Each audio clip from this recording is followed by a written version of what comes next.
40 साल बाद बिहार में 2 चरणों में चुनाव हो रहा है। बिहार चुनाव में 47 लाख वोटरों के नाम लिस्ट से हटा दिए गए हैं। जी हां, 47 लाख। यह आंकड़ा छोटा मोटा नहीं है, बल्कि 47 लाख वोट मायने रखता है। खास बात यह है कि चुनाव आयुक्त ने यह स्पष्ट नहीं किया कि मतदाता सूची से 47 लाख नाम हटाने के पीछे के कारण क्या है। बिहार में चुनाव की तारीखों की घोषणा हो चुकी है। 2 चरणों में चुनाव होने वाली है।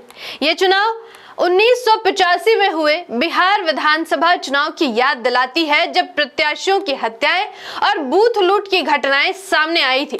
1985 के चुनाव में 1300 से अधिक हिंसक घटनाएं हुई थी और उसमें 69 लोगों की मौत हुई थी। मैं आकृति और आप देख रहे हैं MNT न्यूज नेटवर्क। चुनाव आयोग ने बिहार विधानसभा चुनाव 2025 के लिए तारीखों का ऐलान कर दिया है। यह घोषणा मुख्य चुनाव आयुक्त ज्ञानेश कुमार ने सोमवार 6 अक्टूबर को आयोजित प्रेस कॉन्फ्रेंस में की है। यह चुनाव 2 चरणों में होगी। 6 नवंबर और 11 नवंबर को वोट डाले जाएंगे, जबकि 14 नवंबर को मतों की गणना की जाएगी।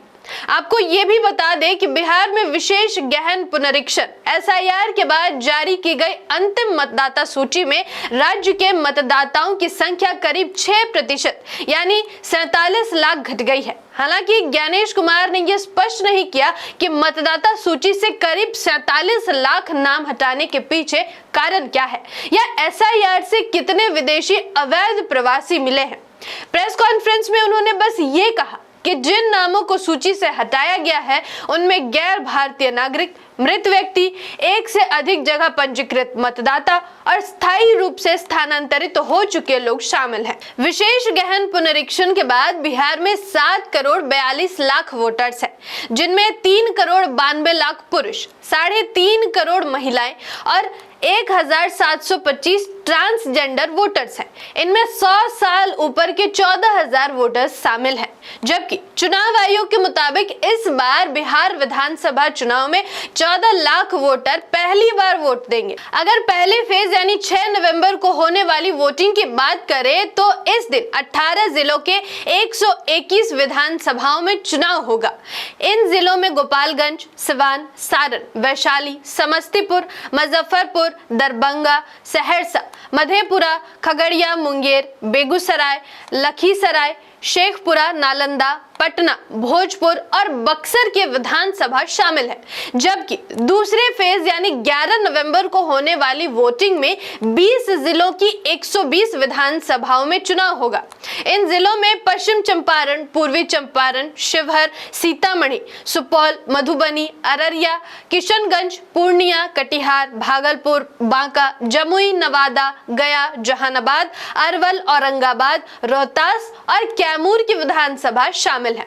आपको ये भी बता दें कि 40 साल बाद बिहार में 2 चरणों में चुनाव होने जा रहा है। इससे पहले वर्ष 1985 में 2 मार्च और 5 मार्च की तारीखों पर 2 चरणों में चुनाव हुए थे। इस चुनाव के दौरान जिस तरह की तस्वीरें निकलकर सामने आई थी, उससे चुनाव प्रक्रिया और चुनाव की पारदर्शिता पर सवाल खड़े किए गए थे। 1985 में बिहार विधानसभा की बात करें तो शांतिपूर्ण चुनाव कराने के लिए निर्वाचन आयोग ने पारामिलिट्री की 200 कंपनियों को लगाया। चुनाव में बिहार पुलिस और होमगार्ड को भी लगाया गया था। इसके साथ ही हर बूथ पर स्थायी पुलिस बल तैनात किए गए थे। इसके बावजूद 1985 के चुनावी हिंसा में 69 लोगों की मौत हुई थी। चुनावी प्रक्रिया के दौरान 1370 हिंसक घटनाएं हुई, जबकि 310 हिंसक घटनाएं चुनाव के दिन हुए थे और इन 310 हिंसक घटनाओं में 49 लोगों की मौत हुई थी। चुनाव के दिन करीब 1000 लोगों को गिरफ्तार किया गया था। मसौड़ी, हटिया, नालंदा जैसे क्षेत्रों में प्रत्याशियों की हत्याएं हुई, जिसमें बोकारो के निर्दलीय प्रत्याशी बनवारी राम भी शामिल थे, जिनकी मौत संदिग्ध परिस्थिति में हुई थी। इसके साथ ही बिहार विधानसभा चुनाव 1985 में बूथ लूट की भी कई घटनाएं सामने आई थी। अब देखना यह होगा कि क्या बिहार विधानसभा चुनाव बिना किसी हिंसक घटनाओं के होता है या फिर से ये चुनाव 1985 के हिंसक घटनाओं को दोहराती है, क्योंकि इस बात से नकारा नहीं जा सकता कि चुनाव आयोग अपनी विश्वसनीयता खो चुका है। खासकर एसआईआर के बाद लगातार चुनाव आयोग की पारदर्शिता पर सवाल उठ रहे हैं। बिहार चुनाव से जुड़ी कोई भी बड़ी अपडेट आती है तो हम आप तक लेकर जरूर आएंगे। आप जुड़े रहिए MNT न्यूज नेटवर्क के साथ, और अगर अभी तक आपने चैनल को सब्सक्राइब नहीं किया है तो चैनल को सब्सक्राइब करके बेल आइकन को प्रेस जरूर करें। साथ ही फेसबुक में MNT न्यूज नेटवर्क को फॉलो जरूर करें। धन्यवाद। जय संविधान, जय भारत, जय भीम, जय मूल्यवासी। MNT न्यूज नेटवर्क को सब्सक्राइब करें, लाइक और फॉलो करना ना भूलें। साथ ही बेल आइकॉन दबाकर जन जागृति की मुहिम में जुड़े रहें।